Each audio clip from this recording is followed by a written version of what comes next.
Hello everyone. So we are solving the in-text questions of the chapter Electrochemistry and today we will discuss question number 9.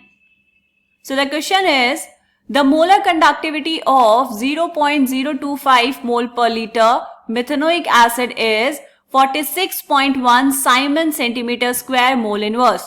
Calculate its degree of dissociation, मतलब alpha calculate करना है आपको, and dissociation constant Ka. Given lambda naught H plus is this and lambda naught of HCOO minus is this. क्या given है बेटा आपको? Limiting molar conductivities दी हुई है इंडिविजुअल केटायन एंड एनायन की. आपको क्या कैलकुलेट करना है? Degree of dissociation and dissociation constant of the acid. देखो, क्या हमें कॉलरॉश लॉ याद है? कॉलरॉश लॉ के अकॉर्डिंग जो आपके पास होगा एक एसिड या फिर हम कहेंगे जो होगा स्ट्रॉन्ग इलेक्ट्रोलाइट, उसकी जो लिमिटिंग मोलर कंडक्टिविटी है, मतलब lambda naught m of HCOOH, this is methanoic acid, ये इक्वल होगी limiting conductivities of the respective cation and anion, मतलब lambda naught H plus plus lambda naught of HCOO minus. तो यहां पर आप values put करेंगे. सो lambda naught H प्लस कितना given है बेटा? 349.6 plus HCO minus is 54.6 which is equals to कितना है आपके पास? 404.25 Simon centimeter square mole inverse. This is the value of lambda naught m. अच्छा, हमने lambda naught m क्यों निकाला बेटा? क्योंकि आपको कैलकुलेट करनी है degree of dissociation. Alpha is equals to lambda c divide by lambda m. ये जो है lambda c, या फिर हम इसको और अच्छे से लिखना चाहें तो कैसे लिखेंगे बेटा?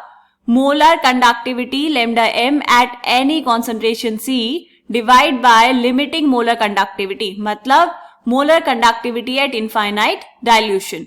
तो lambda c आपको गिवन है कितना? जब कॉन्सेंट्रेशन थी 0.025 मोल पर लीटर तो उसकी मोलर कंडक्टिविटी थी 46.1 Simon centimetre square mole inverse. तो वो वैल्यूज आप यहां पर पुट करेंगे. सो कितना आएगा बेटा? lambda cm is equals to 46.1 divide by lambda naught m आपने कैलकुलेट किया 404.25, तो अल्फा इज इक्वल्स टू 0.114. तो ये आपने निकाल दिया बेटा डिग्री ऑफ डिसोसिएशन. अल्फा की वैल्यू आ गई हमारे पास. ओके, अब क्वेश्चन में दो चीजें पूछी हैं बेटा. एक आंसर आ जाने के बाद ऐसा नहीं सोच लेना है कि क्वेश्चन तो हो गया हमारा क्योंकि आंसर आ गया. ध्यान रहे, आपसे दो चीजें पूछी हैं, degree of dissociation and dissociation constant. Dissociation constant कैसे निकालेंगे? देखो, ये है आपके पास HCOOH, ये इक्विलिब्रियम में होगा अपने आयंस के साथ. सो HCOO minus plus H plus. अब अगर हम बात करें बेटा इनिशियल कॉन्सेंट्रेशन की, तो इनिशियल कॉन्सेंट्रेशन कितनी है इसकी? C की वैल्यू कितनी है बेटा? 0.025. ये आपको क्वेश्चन में गिवन है. तो यहां पर प्रोडक्ट्स कितने होंगे इनिशियली? 0 0. एट इक्विलिब्रियम कुछ पार्ट क्या हुआ होगा? डिसोशिएट हो गया होगा. Let's say C alpha dissociate हुआ तो बचा कितना बेटा? C minus C alpha. और प्रोडक्ट्स कितने फॉर्म हुए होंगे आपके पास? C alpha and C alpha. Clear? तो यहां से आपको निकालना है equilibrium constant. So equilibrium constant is equals to क्या होता है बेटा? Equilibrium concentration of products divide by equilibrium concentration of reactants.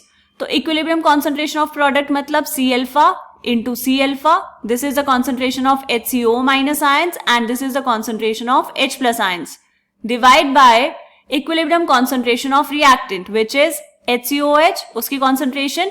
So C आपने कॉमन लिया, ये बचा 1 माइनस अल्फा. C की वैल्यू आपको पता है, अल्फा की वैल्यू पता है, इसको कैलकुलेट कर लेंगे. उससे पहले यहां पर ये C से C हो गया कैंसिल, तो कितना बचा ये आपके पास बेटा? C alpha square divide by 1 minus alpha. करो values put. K is equals to C की वैल्यू कितनी है बेटा? 0.025 इंटू अल्फा इज 0.114, इसका square divide by 1 minus 0.114. Calculate करेंगे इसको. So Ka is equals to 0.000329 multiply करके इतना आया डिवाइड बाय 0.886. कैसे लिख सकते हैं बेटा इसको? ऊपर वाली जो वैल्यू है उसको क्या हम ऐसे लिख सकते हैं? 3.249 into 10 to the power minus 4 divide by 0.886. ये पॉइंट से पॉइंट कैंसिल हो जाएगा. आपके पास कितना आएगा 3249 divide by 886 into 10 to the power -4। अब इसको आसानी से डिवाइड कर सकते हैं आप। सो k कितना आया बेटा 3.667 into 10 to the power -4। This is the answer. तो यहां पर लिख देंगे इसको भी।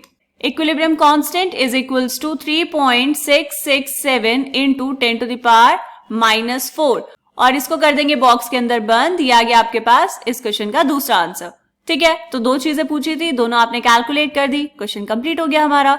चलो अब मिलेंगे नेक्स्ट क्वेश्चन में, तब तक के लिए बाय बाय।